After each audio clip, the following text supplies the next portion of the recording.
But anyway, let's jump into our topics of the night swim. Our first one we are looking at is USA freestyle cooked. Do we have that video ready to run or no?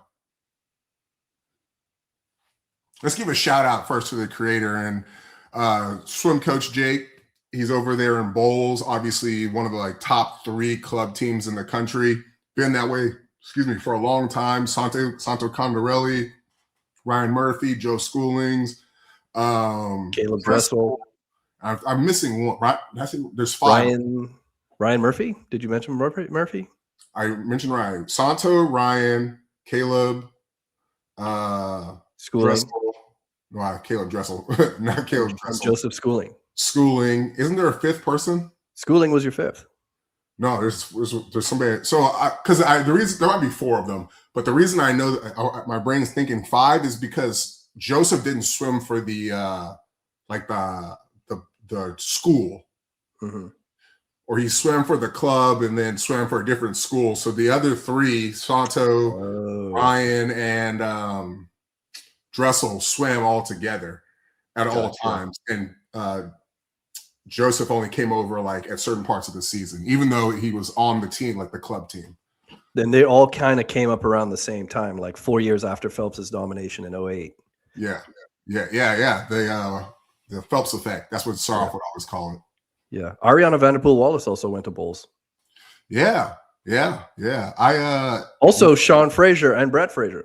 Oh, I didn't know both of them were. Sean Fraser went for a couple of years, and I think Brett maybe went for 1 year. I could be wrong on Brett. So we need to give a shout out to Bolles then. They were the they turn them and burn them, maybe. Negro hunters out there. Yeah, they have there's a strong Caribbean connection with Bolles. Yeah, shout out Bolles. I forgot all about that, because I know that even right now they have a bunch of black really fast, like the guy in the video, black swimmer. Yep. 149, 49 low, and 22 mid long course, high schooler. So yeah, shout out to Bolles. Big shout out to Bolles. But anyway, let's talk about it. So in the video, he's talking about how the need of college recruiting has resulted in basically a lot of, in freestyle specifically, but a lot of just muscular, force power out swimming in the USA. And he, specifically in freestyle, how we've kind of become, I'd say maybe choppy is the closest word I can get to where you're just trying to just crank this power out instead of these long fluid strokes that you see from more long course swimming, which really is going to even take us to our next topic. But he talks about how this short, choppy, powerful swimming does not translate into long course swimming. And I mean, I think he's on the money with that.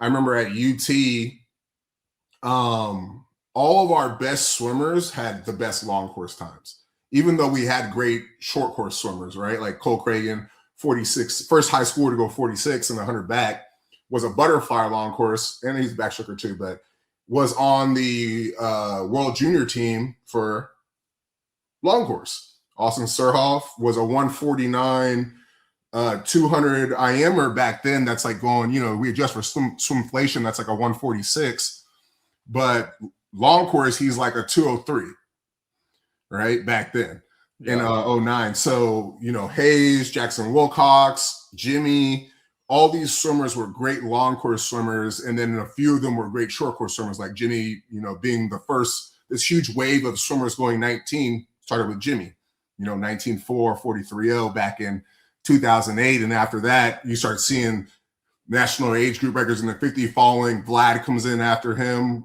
18 something. And then Dressel comes in after him, 18.6, ties the American record. So as a high schooler. So what do you think about this? Because you have a unique experience being in an international scene and then moving to the US. What do you think about this? Yeah. So, in Coach Jake's video, he talked about the title is USA Freestyle Cooked? And he's talking about when he went to junior winter nationals, how everyone's stroke was choppy and short.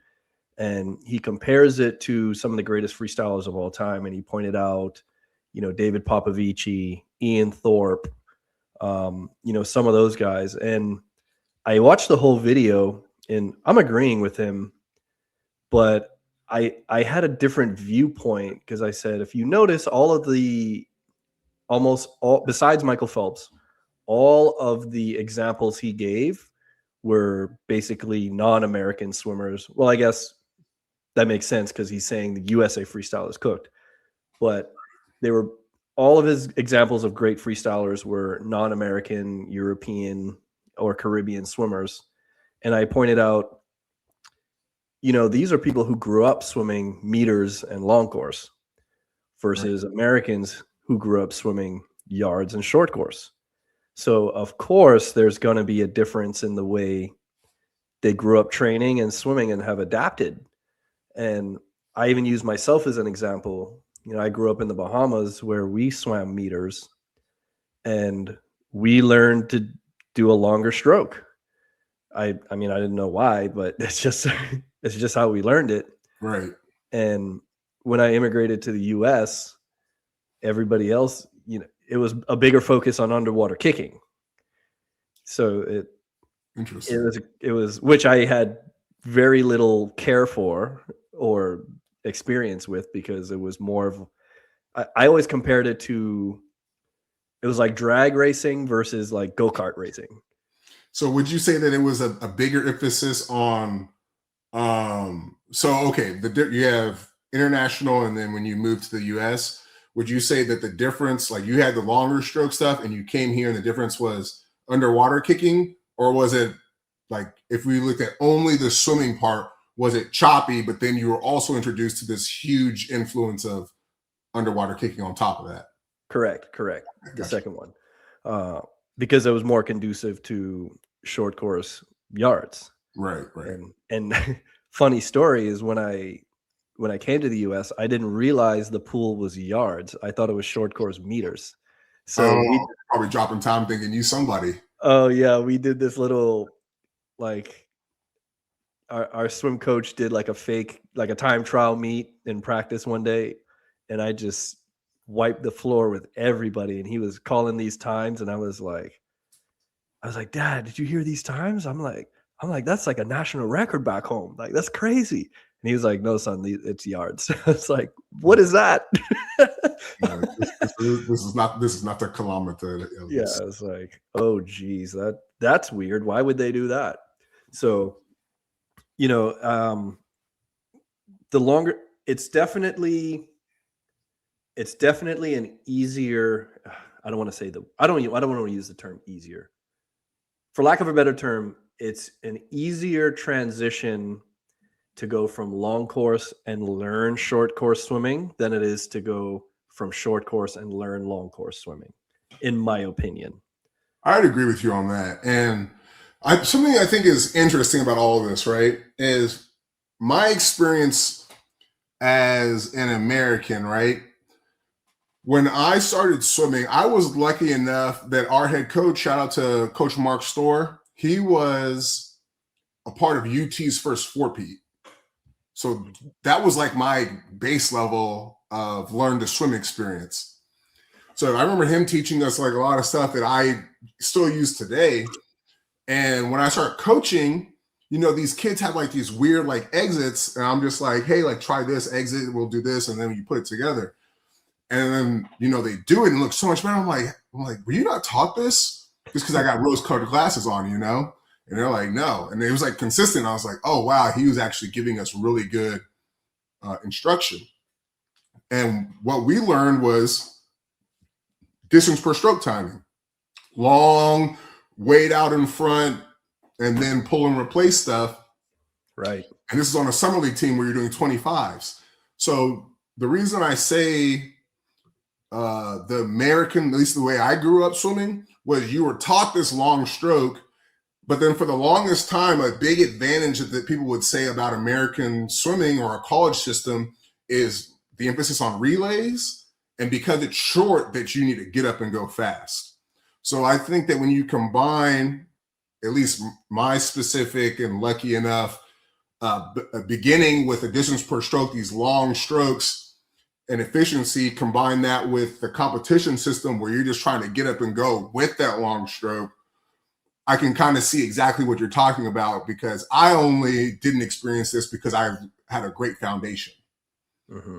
So what he is saying makes a lot of sense, because I'm assuming that those Bolles kids are raised with a great foundation. Oh yeah, I've seen his swim videos. Bolles is right up the road for me, and if I get the opportunity, if I had to train again, I'd probably go to Coach Jake and be like, hey, just give me some space. Let me train with these kids, get some speed back. Yeah, I like what he's doing over there for sure, and he's got some good ideas especially for a young coach. So I know he's got a great career ahead of him. He'll be well respected in the field.